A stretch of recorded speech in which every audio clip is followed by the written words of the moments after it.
ಆತ್ಮೀಯ H16 news ಅರ್ಥಾತ್ ಹೇ ಸೀತಾರಾಮಗೆ ಸ್ವಾಗತ. ನಾನು ನಿಮ್ಮವ MI ಅಥವಾ ಮಲ್ಲಪ್ಪ ಜೋತಾವಾರ್. ಆದ್ಮೇಲೆ ಈಗ ತಾವು ದಿನ ಸುದ್ದಿಗಳನ್ನ ಅದರ ಜೊತೆಗೆ ವಿಶೇಷತೆಗಳನ್ನ ನೋಡ್ತಾ ಹೋಗಿ ವಿಶೇಷ ಈ ಮೊದಲನೇ ಸುದ್ದಿಯನ್ನು ನೋಡಿ.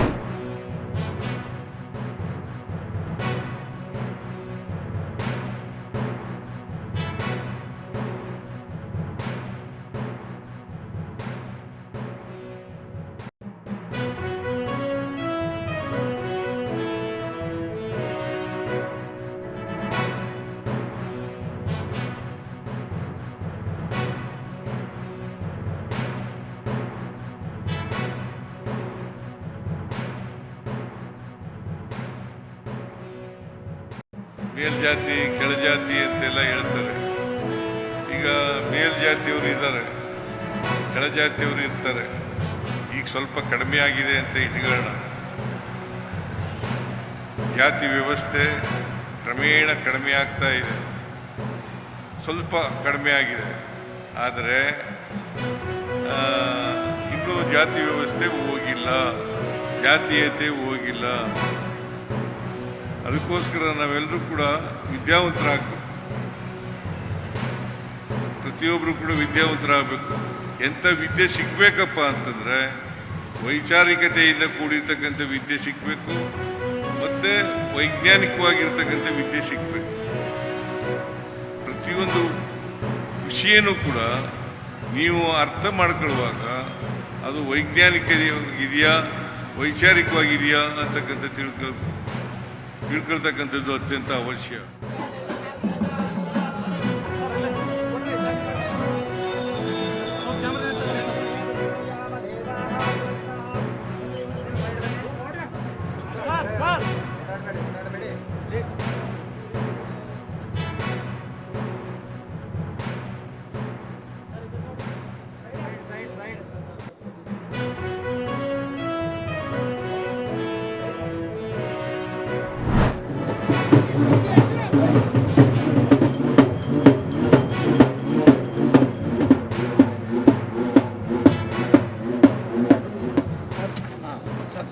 ಸರ್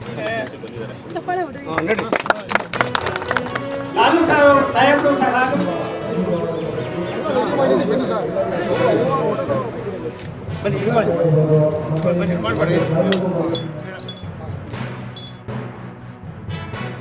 ಕಮಿಟಿಯಲ್ಲಿಗೆ ಸ್ಯಾಂಕ್ಷನ್ ಆಗಿದೆ, ಕ್ಯಾಬಿನೆಟ್ಗೆ ಹೋಗ್ತಾ ಇದೆ. ನಾವು ಕೃಷಿ ಸಿಂಚನದಲ್ಲಿ ಸೇರಿಸಿರೋದ್ರಿಂದ ಸಾಕಷ್ಟು ಹಣ ನಾವು ನಿರೀಕ್ಷೆ ಮಾಡಿದಷ್ಟು ಜಾಸ್ತಿ ಬರ್ತದೆ. ಅದು ಮಾಡಿದ್ವಿ. ಎತ್ತಿನೊಳಗೆ 227 247 ಎಕರೆ ಜಾಗ ಏನು ಇದಾಗಿತ್ತು ಅದನ್ನು ಕ್ಲಿಯರ್ ಮಾಡಿದ್ವಿ.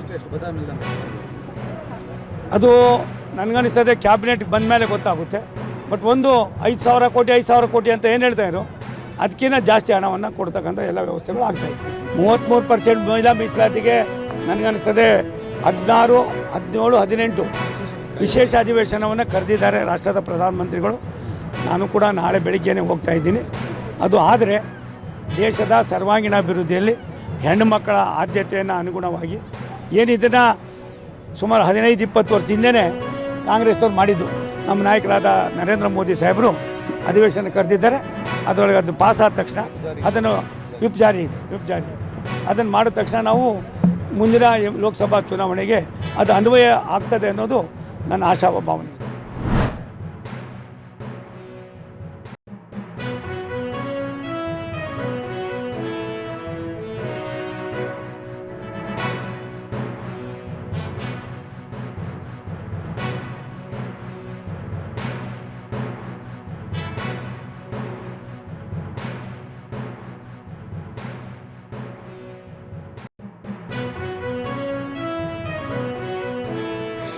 ಬ್ರಿಟಿಷರ್ ಕಾಲದಲ್ಲಿ ಏನಿತ್ತು ಅಂತ ಯೋಚನೆ ಮಾಡಿ, ಬ್ರಿಟಿಷರ್ ಕಾಲದಲ್ಲಿ ಬ್ರಿಟಿಷ್ ವಿರೋಧಿಯಾದಂಥ ಅನೇಕ ಅಂಶಗಳನ್ನು ಉದ್ಯೋಗಕ್ಕೂ ಅಳವಡಿಸಿಕೊಂಡಿರ್ತಾರೆ. ಬ್ರಿಟಿಷರಲ್ಲಿ ನಿರ್ಬಂಧಗಳನ್ನು ತಂದರು, ಅನೇಕ ನಿಯಮಗಳನ್ನು ತಂದರು, ನಾಟಕನೇ ಆಡಳಿತವಾಗಿ ಮಾಡಿದ್ರು. ಅಂತ ಸಂದರ್ಭದಲ್ಲಿ ಅದು ಬದಲಾಗ್ತಾ ಹೋಯಿತು. ಹೇಗೆ ಬದಲಾಗ್ತಾ ಹೋಯಿತು ಅಂತಂದ್ರೆ, ಕೃಷ್ಣನ್ ಪಾತ್ರ ಬಂದ್ರೆ ಅವನನ್ನ ಪಾಂಡವರು ಸ್ವಾಗತಿಸ್ತಾ ಇದ್ದು ಕಾದಿ ಹಾರ ಹಾಕೋದ್ರ ಮುಖಾಂತರ. ಅದೇ ಸ್ವಾತಂತ್ರ್ಯ ಹೋರಾಟದ ಸಂಕೇತ. ನೀವು ಯಾವ ಕಾದಿ ಹಾರ ಹಾಕ್ತಿರೋ ನಾನು ಸ್ವಾತಂತ್ರ್ಯ ಹೋರಾಟ ಪರವಾಗಿದ್ದೇನೆ ಅಂತ ಅರ್ಥ. ಯಾರು ನಿರ್ಬಂಧ ಮಾಡಕ್ಕಾಗೋದಿಲ್ಲ. ಈ ರೀತಿಯ ಬದಲಾವಣೆಗಳು ಏನು ತೋರಿಸುತ್ತೆ ಅಂದ್ರೆ, ಒಂದು ನಾಟಕ ಇದೆಲ್ಲ ಸ್ಥಗಿತವಾಗದೆ, ಜಡವಾಗದೆ, ಸಮಕಾಲೀನವಾಗ್ತಾ ಹೋಗ್ತಾ ಇದೆ ಎಂದು ತೋರಿಸುತ್ತೆ. ವೃತ್ತಿರಂಗ ಮುಂದೆ ಒಂದು ಪ್ರತಿರೋಧಾತ್ಮಕವಾಗಿರ್ತಕ್ಕಂಥ ನೆಲೆಗಳನ್ನ ಪಡ್ಕೊಂಡು ನಮ್ಮ ದೇಶದ ಒಳಗಡೆ ಬೆಳೆದು ಬಂದಿದೆ ಅನ್ನೋದನ್ನ ಮರಿಬಾರದು. ಹಾಗಾಗಿ ಇದ್ದದ್ದನ್ನು ಇದ್ದಂತೆ ಹೇಳ್ತೇವೆ ಅನ್ನೋದು ಮ್ಯೂಸಿಯಂ ಕಲೆ. ಸಮಾಜದೊಳಗೆ ಒಂದು ಧಾರಣಾಶಕ್ತಿ ಕುಳಿತುಕೊಂಡು ಜಗಳ ಆಡ್ತಕ್ಕಂತಹ, ಕುಳಿತುಕೊಂಡು ಪ್ರೀತಿಸ್ತಾನೆ ಜಗಳ ಆಡ್ತಕ್ಕಂಥ ವಿಚಾರಗಳ ಆಧಾರದ ಮೇಲೆ ಪ್ರೀತಿಸ್ತಾನೆ ಕೋಪ ಮಾಡ್ಕೊಳ್ತಕ್ಕಂಥ ಒಂದು ವಾತಾವರಣ ನಿರ್ಮಾಣ ಆಗ್ತದೆ. ಬರೀ ಜಗಳ ಆಡೋದು ಹಿಂಸೆ ಮಾಡೋದಲ್ಲ, ಭಿನ್ನಾಭಿಪ್ರಾಯಗಳನ್ನು ಆರೋಗ್ಯಪೂರ್ಣವಾಗಿ ಚರ್ಚೆ ಮಾಡೋದಕ್ಕೆ ಸಾಧ್ಯ. ಎಲ್ಲಿ ಯಾವ ಸಮಾಜದಲ್ಲಿ ಹೆಚ್ಚು ಇಂಥ ಚಟುವಟಿಕೆಗಳಾಗ್ತದೋ ಅಂತ ಸಮಾಜ ಬಹಳ ಆರೋಗ್ಯಪೂರ್ಣವಾಗಿ. నాకు సంతానము కలిగిన పిమ్మట నాకు నేను కాబట్టి నా ప్రాణములు మీకు అర్పించదు స్వామి, నా ప్రాణములు మీకు అర్పించదు. సరే, నీకు 7 సంతానం కలగరకు నీ ప్రాణం నీచందేవి. 7వ సంతానము కలిగిన మరునాడే నీవుగా నా సన్నిధికి వచ్చి నీ ప్రాణవాయువు నాకు అప్పగిపోలేదు. నాకు నేను కాబట్టి నా ప్రాణములు మీకు అర్పించదు. తప్పిదివా, భరింపరాని శిక్షణ భవించు.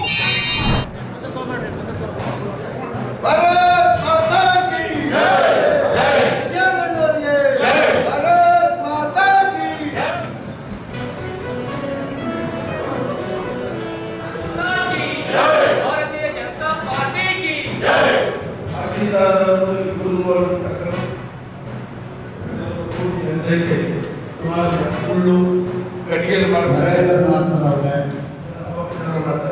ವಿರೋಧ ಪಕ್ಷದವರು ಒಂದು